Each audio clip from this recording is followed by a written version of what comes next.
Thank you, Temaniolawa and Mark. That was beautiful. Also want to thank Raymond for his leadership and worship this morning. This summer I spent several days in Moab, Utah, exploring some of the most breathtaking landscapes in our country: Arches, Canyonlands, Dead Horse Point. The land there is vast, ancient, and humbling. It reminded me of a trip I made to Jordan several years ago and the time I spent in Wadi Rum, a landscape T.E. Lawrence described as vast, echoing, and godlike. The landscapes of the American Southwest are like that too. The red rock formations rise like cathedrals against an endless blue sky. The colors shift with the light from deep rust to amber to gold, so that the same landscape never looks quite the same twice. But what struck me most wasn't what I saw. It was what I didn't hear. The desert was silent.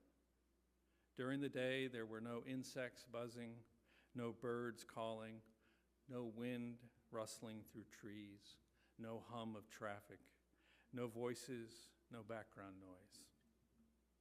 And there were long stretches with little to no internet or cell service, which these days feels almost like a small miracle. The silence wasn't empty, it was full. It was so deep and pervasive that it began to reach inside me. It quieted my thoughts, my lists, my anxieties, the mental noise that usually hums just beneath the surface. Over time, I could feel something shifting, an internal stillness taking root. And in that stillness, I began to understand what the psalmist meant when he wrote, "Be still and know that I am God." And I thought of Elijah standing on another mountain long ago, hearing God not in the wind or the earthquake or the fire, but in a sound of sheer silence. When we meet Elijah in 1 Kings 19, he's not standing triumphantly on Mount Carmel. He's running for his life.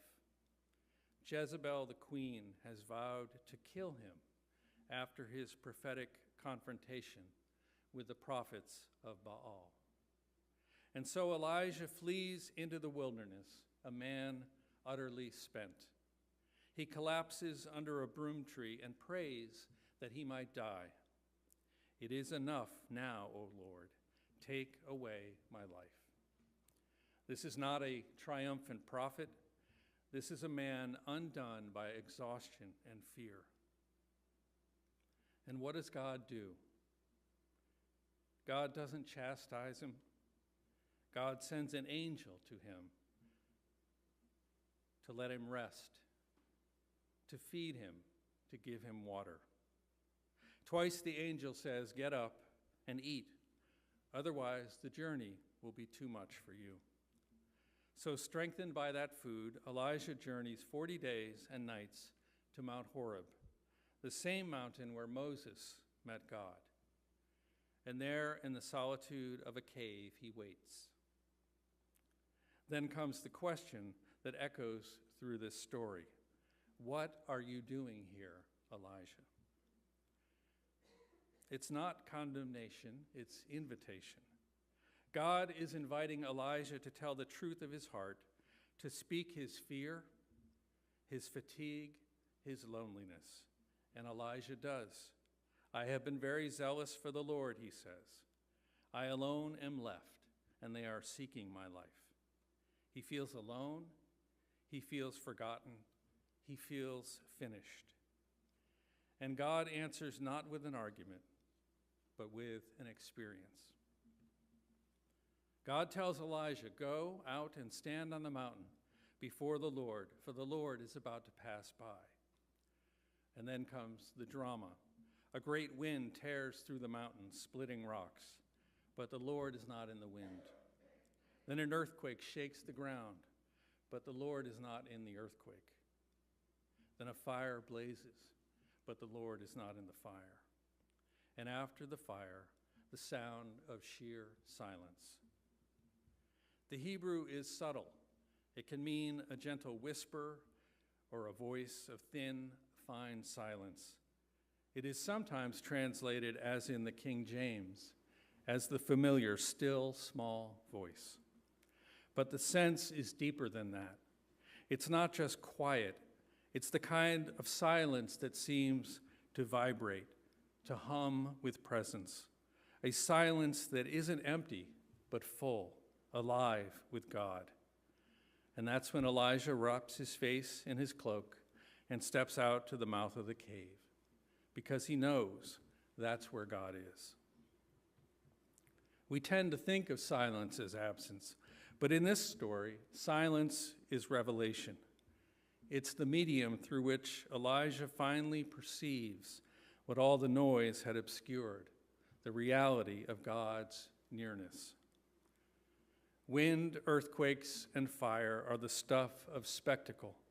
They represent the ways we expect God to act, with power, with force, with obvious signs. And sometimes God does. But more often, God's presence comes quietly, beneath the noise, beyond the obvious, in the stillness where we finally stop talking long enough to listen. God, who has spoken through thunder and flame, now comes in quietness. The silence is not absence, it's presence. It's not emptiness, it's fullness. It's the holy stillness where Elijah meets God in the deepest part of himself. The same God who commands the winds and the seas now whispers, or rather doesn't whisper at all. God's very presence fills the silence. That's what Elijah needed. That's what we need. Silence, especially this kind of silence, takes courage. It's not just quiet in the room, it's quiet in the soul. And that kind of stillness can be hard to bear, because when the noise fades, we must face what's left. Our fears, our grief, our questions, our doubts, the parts of ourselves we'd rather avoid. Maybe that's why so many of us keep moving, keep scrolling, keep filling every gap in the day with sound and stimulation. Noise becomes a shield against self-knowledge, but eventually the noise wears us down. We grow spiritually tired, like Elijah under the broom tree, because we've lost touch with the source that sustains and renews us. Psalm 46:10 says, "Be still and know that I am God." It's not a gentle suggestion. It's a command. It's God's invitation to courage, to stop, to listen, to let go of control. Being still requires faith, because it means releasing our grip on all the ways we try to manage life. It means admitting that God's work doesn't depend on our constant activity. To be still is to trust that God is God and we are not. That's a hard lesson in our time. We live in an attention economy, an entire system designed to keep us restless. Every headline, every notification, every advertisement competes for our attention. And stillness runs counter to all of that. Even our prayers can become noisy. Lists of requests, words piled on words, as though we could fill the silence with our own devotion. But sometimes the holiest prayer is to simply sit in silence and wait, to let the Spirit intercede with sighs too deep for words. We resist silence, but our souls long for it. Without it, we lose the capacity to hear God or even to hear ourselves. When the psalmist writes, "Be still and know that I am God," that word know doesn't just mean intellectual awareness. It means to experience, to perceive deeply. It's knowledge that comes not from thought, but from encounter. And the way to that encounter is through stillness, the courage to sit in the quiet long enough for God to do what words cannot. That's what the desert taught me. Its silence didn't feel like emptiness. It felt like invitation. Over time, it quieted not only the world around me, but the world within me. I began to sense that creation itself lives by a rhythm of silence and speech, rest and renewal. We see this in the very first book of the Bible, in Genesis. Chapter 1, the Spirit of God hovers over the waters of chaos before God speaks light into being. Then God steps back, sees the light, and declares it good before continuing with the next act of creation. Silence and speech, rest and renewal. The desert is not lifeless. It's alive in hidden ways. You don't always see movement, but life is there, waiting for the cool of the night and the rare rain, rooted deeply in the soil. In the same way, when we practice stillness, we're not doing nothing. We're allowing roots to grow deeper. We're drawing from a hidden well. And that's how renewal happens, not by constant striving, but by returning to that still point at the center of all things, where God's presence quietly sustains us. The truth is, most of us won't find ourselves on a literal mountain like Elijah or in a desert like Moab. But we can still create spaces of silence in our lives, small sacred pauses that remind us of who we are and whose we are. It might be just 5 minutes each morning before you check your phone or tablet. It might be a walk in the neighborhood without headphones, listening to the world as it is. It might be a few deep breaths before a difficult conversation, or a moment of quiet at the dinner table to say thanks before eating. These simple acts of stillness reorient us. They remind us that God is not only in the wind and the fire, the dramatic and the obvious, but also in the quiet undercurrent of daily life. In a world addicted to noise, silence becomes a form of resistance. It's how we reclaim our attention. It's how we recover our humanity. It's how we make room for God. Notice what happens next in Elijah's story. After he encounters God in the silence, God asks him again, "What are you doing here, Elijah?" It's the same question as before, but now it lands differently. Elijah's circumstances haven't changed. Jezebel is still the queen. His mission is still dangerous, but Elijah has changed. The silence has done its work. He's no longer speaking from panic, but from presence. No longer from despair, but from renewed clarity. And God sends him back, not to hide, but to act, to anoint new leaders, to continue his prophetic mission. Silence doesn't end in withdrawal, it leads to engagement. The purpose of stillness isn't to escape the world, it's to return to it centered, grounded, and whole.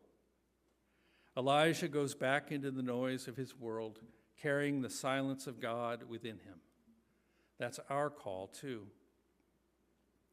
It takes courage to step into silence, and maybe even more courage to carry that silence back into a noisy world.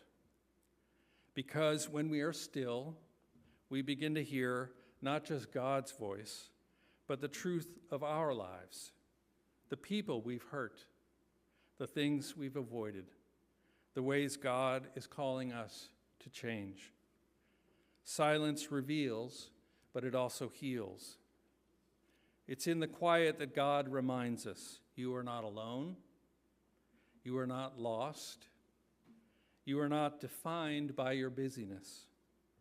You are not the sum of your achievements or failures. You are loved. That is what Elijah discovered on the mountain and what the psalmist affirms. Be still and know that I am God. God is not absent from the storm, but God's peace runs deeper than the storm. God is not the noise of our striving, but the calm that holds it all together. And that peace, when we find it, when we dwell in it, becomes a gift we can carry into the world. When I left the desert, I told myself I wanted to hold on to that silence, to carry it back into the noise of daily life. It hasn't been easy. The noise always returns, the responsibilities, the news cycle, the endless flow of things demanding our attention. But every so often I catch myself remembering the quiet of Moab, the stillness that sank deeper than sound, and I try again to listen. I think that's what this story calls us to do, not to escape the world, but to find the stillness of God within it, to trust that even in our busiest moments, there remains a center that does not move, a still point around which all things turn. T.S. Eliot wrote, "At the still point of the turning world, neither flesh nor fleshless, neither from nor towards, at the still point, there the dance is." At that still point, where the wind ceases and the noise fades, God is there. Not in the wind, not in the earthquake, not in the fire, but in the sound of sheer silence. So may we find the courage to be still. May we quiet the noise long enough to hear God's voice. May we rest in the assurance that even when we cannot hear or see or feel it, God's presence is nearer than our breath. And when we, like Elijah, rise again to face the world, its demands, its distractions, its noise, may we carry with us the silence of the mountain, the stillness of the desert, and the peace of the one who says, "Be still and know that I am God." Amen.